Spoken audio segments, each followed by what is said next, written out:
Hello there, grumpy old fart here. Let me get something to drink right quick. Love a good cup of coffee, don't you? This is a this is an instructive video. It's not actually a story. It's an instructive video. There's a lot of people out there who are trying to be dungeon masters their first time out, and I like advanced Dungeons and Dragons. That's the game that I play, and I hope a lot of people enjoy whatever variety of game you're playing of Dungeons and Dragons. You know, God bless you. If you enjoy it, have fun with it. Okay, a lot of people are getting into fifth edition. My son just got the books, so he's going to read up on them, and we'll play because he's an awesome dungeon master. I take pride in that because I'm the one that showed him how. The point I'm getting at is, I can't run through. I can barely run 3.5, but he's good at it. He's got the mind for it. Young minds, fresh ideas. At any rate, I talk about advanced Dungeons and Dragons because I still run that with my family. I'm going to be running some this afternoon and this evening with my wife and my son, and hopefully Monday night we'll get to start a whole new thing. At any rate, one of the biggest complaints that I've heard about the advanced Dungeons and Dragons system was the group initiative system. I started playing D&D back in 1976. Well, I started with Chainmail, and then we got to the Red Box edition, and then went to Advanced Dungeons and Dragons, which is first edition. I started running games in 79, and then I went into the Air Force, and I came out and I still run games. While I was in the Air Force, I played with a guy named Art Schmidt, and I'm going to talk about him here in a little bit. But according to the books, the Dungeons and AD&D books, each side this is for initiative. Each side rolls a d6, and everyone on each side goes on that same initiative. So you got 3 or 4 players, and the monsters, bad guys, whatever over there. The one person, the party leader rolls over here, and the dungeon master rolls over there. And if the party goes first, whoever rolls higher gets to go first, and then they go like that. And that same initiative is kept through the entire combat. Most gamers found this primitive and too simplistic, and I completely agree. I couldn't figure out a better way to do it. Until I was in the Air Force, I played under one of the finest dungeon masters I have ever known. His name is Art Schmidt. This guy was the consummate gamer. He was smart. He was competent. He was fair. He had a great sense of humor. He played no favorites. Everybody was treated equally. I mean, this guy, if you want a dungeon master, find him. This is the guy to talk to. Okay? Art explained how he did initiatives. And it worked so well that I adopted the system, and I still use it today.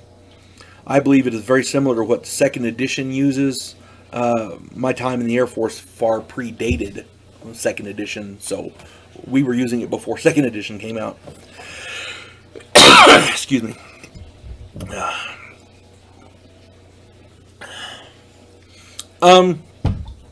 Essentially, in Dungeons and Dragons, there are 10 segments in each round. There are 10 rounds in each turn, but we're just talking combat rounds here. Every player rolls a d10. The dungeon master rolls for the monsters or the adversaries, whoever they are. But for the players, each player rolls a d10 for his or her initiative and adds their individual dexterity's reaction adjustment. So every person rolls a d10. If your dexterity reaction adjustment is a 3 plus 3, you get to roll a d10 and add 3. If it's a plus 1, you get to roll a d10 and add 1. It's different for every player, right? This is done each round of combat. So every player has a different initiative each round, and it's generally from 1 to 13, depending on your bonuses. And there's other things that can give you bonuses on initiative. Generally, if a party is surprised, they must endure 1 round of combat, where the bad guys get to shoot at them or whatever, before initiatives are rolled. But the same works against them as well. If the players ambush somebody else, if surprise somebody, they get a round of fire before the bad guys get to roll their initiative too. So it works both ways. Now this is the important part of this. The concept of the spellcaster is one of the most important parts of this. A spellcaster wishing to cast a spell will begin casting on his initiative. Each spell has a casting time in segments in the book, segments, turns, rounds, whatever. and the spell will go off on that segment after the casting time. So in other words, if a wizard begins casting Fireball on initiative 9, the spell goes off on 6s, because Fireball has a casting time of 3 segments. So he starts casting on 9, 8, 7, 6. It goes off on 6s. Okay? Hopefully, some stray arrow or other calamity won't befall this poor caster during his 3-segment casting time. If a wizard is hit while casting and fails a savings throw, and this works for clerics and everybody as well, every caster. If a wizard is hit while casting and fails a savings throw versus petrification, the spell fails and is lost for the day. So if he's casting the big bad world-ending spell that's going to clean your clock and end your character, and you smack him with your sword, he's got to make that savings throw, and if he fails, spell goes away. You don't have to deal with it no more. That's the problems of being a spellcaster. Spellcasters can be very, very powerful, and this helps to limit them somewhat. Player characters tied on the same initiative, and this works for the monsters too. Anybody who's tied on the same initiative rolls a d6 for the order that they go. The higher the better. And if they tie on that, they roll again. They keep rolling until they, The Dungeon Master has to roll initiatives similarly for his monsters, or the antagonists, whatever they are.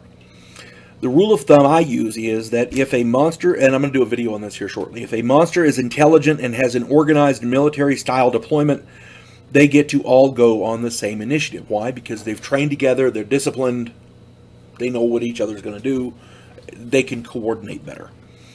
They have discipline and training. Otherwise, each monster acts on their own individual initiative, just like the player characters do.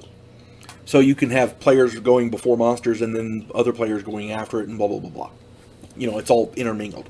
But every round, everybody gets a different initiative. See, it keeps the game a little more interesting. And it does not take long before players who try this system will easily master it, and it won't be confusing at all. There's 2 ways you can do the casting of spells, by the way. When, like, for example, this wizard that we were talked about earlier, he starts casting on 9, his spell goes off on 6. Well, if there's players going on 6, I've heard 2 different ways to do this. That wizard has to roll a d6 with those players. I've also heard that a different way to do it, where the spells that are finished casting on that segment go off first. So either way of that is good. It's up to you however you want to do it. My contention is this method for rolling initiatives works really well. I highly recommend it. It works really, really well. It's fun. It's fast moving. When I'm doing combat as a game master, okay, initiatives, everybody. Okay, got them? Okay. All right, anybody better than a 12? 12s, 11s, 10s. Okay, you're on 10s. Do what you're going to do. 9s, 8s, 7s. On 7s. Here we go. Boom, boom, boom, boom, boom. 6s. On 6s. My bad guy gets to go. He's going to go boom, boom. Okay, he's going to attack you. Boom, and I roll. Now, you see, it works pretty easily. It works pretty smoothly. Oh, you 2 are tied on 9s, d6s. Or the infamous, who's on 5s? Okay, you're tied with all the monsters, d6s. It gets to be roll-offs, and it's pretty good. It's fun. My contention is this system is much better than the one they use in the book. Advanced Dungeons and Dragons is a wonderful game because in it you can tweak it however you want. There are no 2 people who play it the same way. This method of initiatives will make your game move a lot smoother and will be more interesting for your players. You folks have a good day.